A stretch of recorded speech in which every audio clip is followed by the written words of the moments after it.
మంచిది. దేవుని బిడ్డలకి నా హృదయపూర్వక వందనాలు. మనం ప్రార్థన చేసుకుందాం. మనం రాజుల గ్రంథాన్ని మనం ధ్యానం చేద్దాం.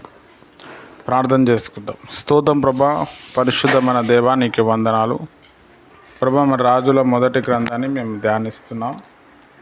మాతో మాట్లాడు, నీ సాక్షిగా మమ్మల్ని నిలబెట్టు, నీ యొక్క రాకడలో మమ్మల్ని సిద్ధపరచు, నీ వాక్యానుసారమైన జీవితం మాకు అనుగ్రహించి ఆత్మకార్యాలు చేయమని యేసు నామంలో ప్రార్థిస్తున్నాను తండ్రి, ఆమెన్.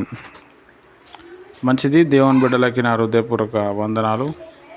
మరి మధ్యాహ్న సమయము మీతో ఇలా కలుసుకోవటం చాలా బాగుంది. ఈ గ్రంథంలో ఉన్న విశిష్ట అంశాలు చూద్దాము. ఇంగ్లీష్ బైబిల్ గ్రంథంలో పుస్తకములు వరుస క్రమంలో ఏర్పరచబడలేదు, కానీ మనం గ్రంథమును వరుస క్రమంలో చర్చించుద్దాము. ఆ వరుస క్రమము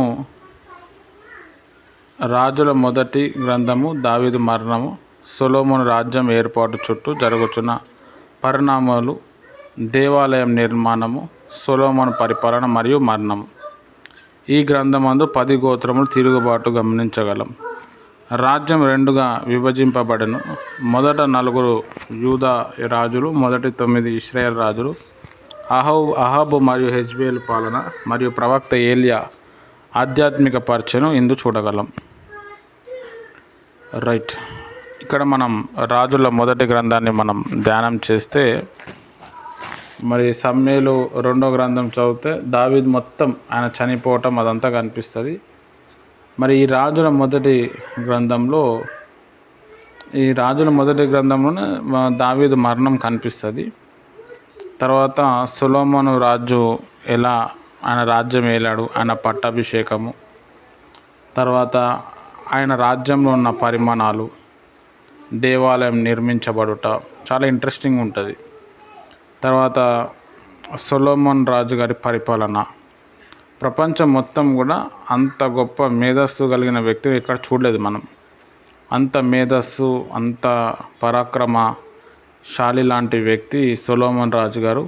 ఆయన మరణము, ఆయన పతనం ఇవన్నీ కూడా మనం చూస్తాము. సొలొమోన్ రాజు గారు చనిపోయిన తర్వాత 10 గోత్రములు వాళ్ళందరూ కూడా తిరుగుబాటు చేస్తారు. తిరుగుబాటు చేసినప్పుడు ఇజ్రాయెల్ దేశము 2 రాజ్యాలుగా మారిపోతుంది. ఒకటేమో యూదా దేశంగా, ఇంకోటేమో ఇజ్రాయెల్ దేశంగా. అప్పుడు యూదాకి సంబంధించిన 4 రాజుల గురించి ఈ మొదటి రాజుల గ్రంథంలో ఉన్నది. ఇశ్రాయేలు మొదటి 9 రాజులు,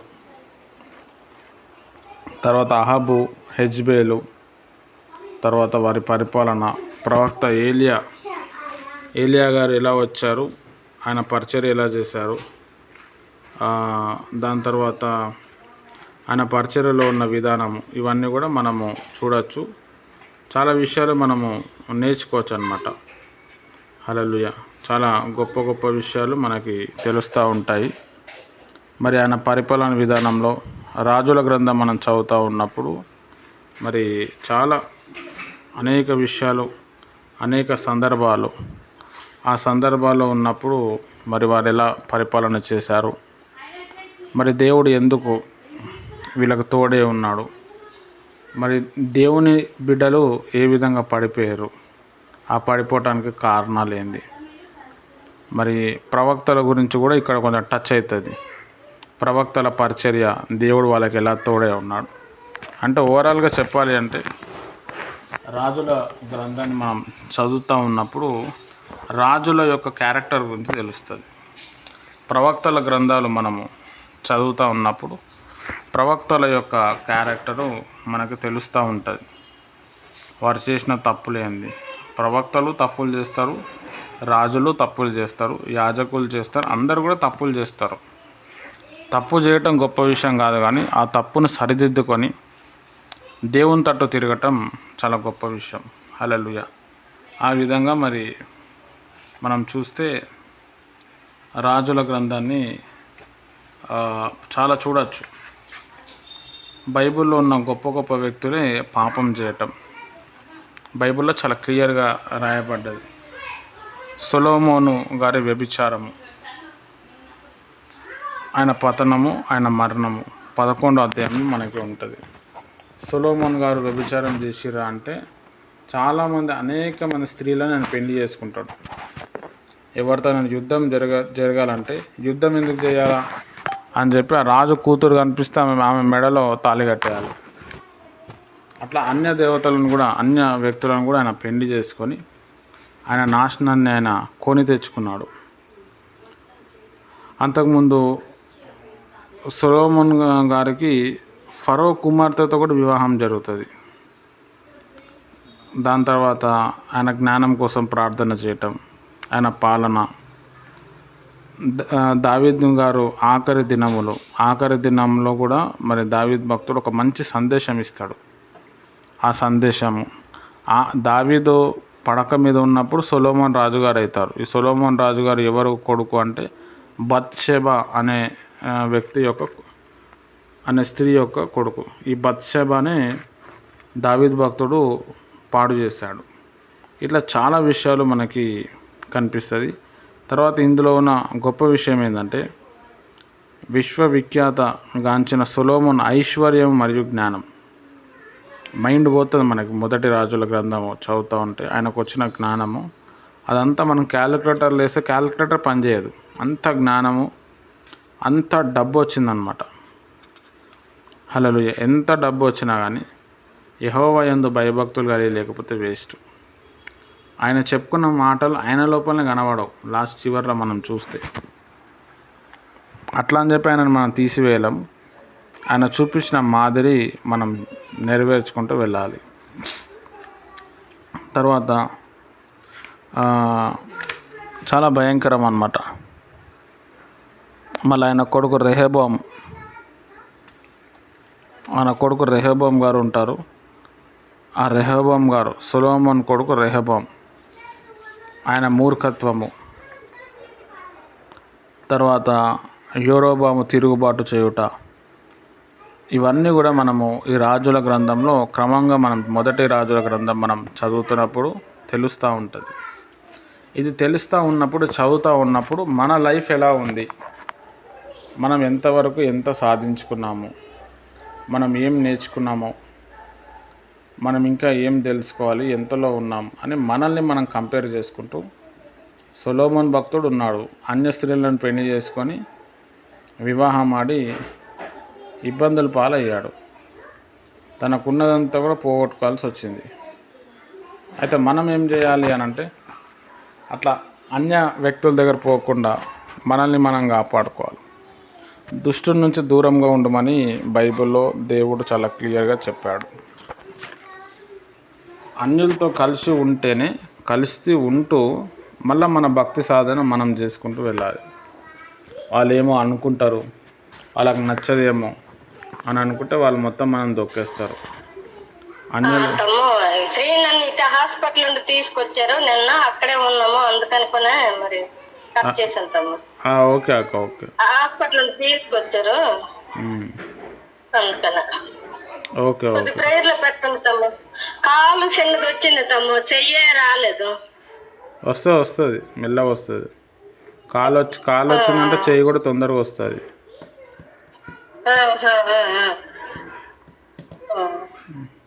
సరే తమ్ము, ప్రేయర్లో ఉన్నారు కానీ ఉంటాను. ఓకే. కాబట్టి ఇది రాజుల మొదటి గ్రంథము, ఆ గ్రంథం యొక్క చరిత్ర. రేపు మనకి ఉపవాస ప్రార్థన ఉంటుంది మిగతా వాళ్ళందరికీ పొద్దున 10 నుంచి 12, 12:30 వరకు. తర్వాత చూద్దాం టైం దొరికితే సోమవారం రోజు మారు మనసు కోసం మనం ప్రార్థన చేద్దాం. అందరం కూడా మారు మనసు కోసం ప్రార్థన అంటే ఏం చేయాలంటే మనం పుట్టినప్పటి నుంచి మనం చేసిన పాపాలన్నీ జ్ఞాపకం చేసుకొని దేవుని దగ్గర కన్నీరు గార్చటం. బైబిల్లో ఉందన్నమాట, దైవ దుఃఖము మనని పాపంలో పడకుండా నడిపిస్తుంది అని. దేవుడు మన పాపాలు క్షమించిండు, అది గొప్ప విషయం. కానీ మళ్ళా దేవుని దగ్గర మనం స్పష్టంగా మనం ఒప్పుకుందాం. దానియేలు భక్తుడు అంత గొప్పవాడే ఉండి కూడా ఆయన ఉపవాసం చేసి వాళ్ళ పితరుల పాపం ఆయన ఒప్పుకున్నాడు. అట్లా చాలామంది భక్తులు వాళ్ళ పాపాలు ఒప్పుకున్నారు. మనం కూడా యవ్వన కాలంలో, వృద్ధాప్యంలో ఇంతవరకు చేసిన పాపాలు ఏవైతే ఉన్నాయో తెలుసో తెలియక మనం చేసాము. అప్పుడు మనకు అవి పాపాలని తెలియదు. ఇప్పుడు వాక్యం బట్టి మనకు అర్థమైంది. మనకి గురించి మనకే తెలుసు, ఎవ్వరికి తెలియదు. భర్తకు తెలియదు, భార్యకు తెలియదు. కాబట్టి దానికోసము మనము సోమవారం రోజు మనము ప్రార్థన చేద్దాం. ఆ ప్రార్థన ఎలా చేయాలి అంటే, ఒక అరగంట సేపు నీకు ఏ టైం దొరికితే ఆ టైంలో మోకరించి ఏడ్చుకుంటూ, ప్రభా నా పాపాలు క్షమించు ఆ ఒక్క మాట చెప్పకుండా, ఇగో పలానా వ్యక్తి నేను తిట్టిన, అప్పుడేదో తెలుసో తెలియక చేసిన, నన్ను క్షమించు. ఇగో పలానా వ్యక్తి గురించి చెడుగా నేను ఆలోచించిన, ప్రభా నన్ను క్షమించు. ఇగో పలానా వ్యక్తి పిలిస్తే కూడా నేను పోలే, అక్కడ అబద్ధం ఆడిన, దానివల్ల ఇట్లా అయిపోయింది. తండ్రి నువ్వు నన్ను క్షమించు. ఇదిగో ఇది పాపం అని నాకు తెలిసి కూడా నేను మళ్ళీ చేసిన. అట్లా మనము సోమవారం రోజు మారు మనసు కోసం ప్రార్థన చేద్దాం. నేను కూడా అట్లనే ప్రార్థన చేస్తాను. చాలా ఫ్రెష్ అయిపోతాం. మనం మనసులో ఉన్న బాధలన్నీ ప్రభువుకి చెప్పుకుంటాం. చాలా ప్రశాంతత వస్తుంది. ప్రభు మళ్ళా తన రక్తంతో కడుగుతారు. దేవుని మీద ప్రేమ పుడుతుంది. మనకి ఒకటి, అరే నేను ఈ తప్పు చేసినా నా గిల్టీ కాన్షియస్ దేవుని సన్నిధిలో మనం ఒప్పుకున్నప్పుడు చాలా ప్రశాంతత వస్తుంది. కాబట్టి ఈరోజు నెక్స్ట్ ఈ సోమవారం రోజు మారు మనసు ప్రార్థన మనం చేద్దాము. కాన్ఫరెన్స్లో ప్రేయర్ చేయటం అవసరం లేదు. మీకు ఆ సోమవారం రోజు ఏదో ఒక టైం దొరికినప్పుడు, పొద్దుననో మధ్యాహ్నమో సాయంత్రమో, ఒక అర్ధగంట అయితే అర్ధగంట, గంట సేపు అయితే గంట సేపు, ఈ గంట సేపు కూడా ప్రేయర్ ఏం చేయాలి అని అంటే, ఇగో నాకు ఇన్ని సంవత్సరాలు ఉన్నప్పుడు నేను ఇట్లా తిరిగిన, నేను ఇది చూసిన, నాకు దీనివల్ల ఇట్లా అయ్యింది, నిన్ను బాగా తిట్టేటోని, నీకు విరుద్ధంగా జీవించిన, నువ్వు చెప్తే కూడా నేను వినలే, అయినా నన్ను ప్రేమించినావు అని గోజాడి కనీసం ఒక కన్నీరి బొట్టు వచ్చే వరకు, కనీసం ఒక కన్నీటి బొట్టను మనం వదిలి ప్రార్థన చేయాలి. ఓన్లీ మన కోసమే. ఆ విధంగా మనము చేద్దాము. ఈ మారు మనసు ప్రార్థన కోసం కూడా మీరందరూ కూడా సొంత ప్రార్థనలో పెట్టండి. దేవుడి మాటలు దీవించునుగాక. ఆమెన్.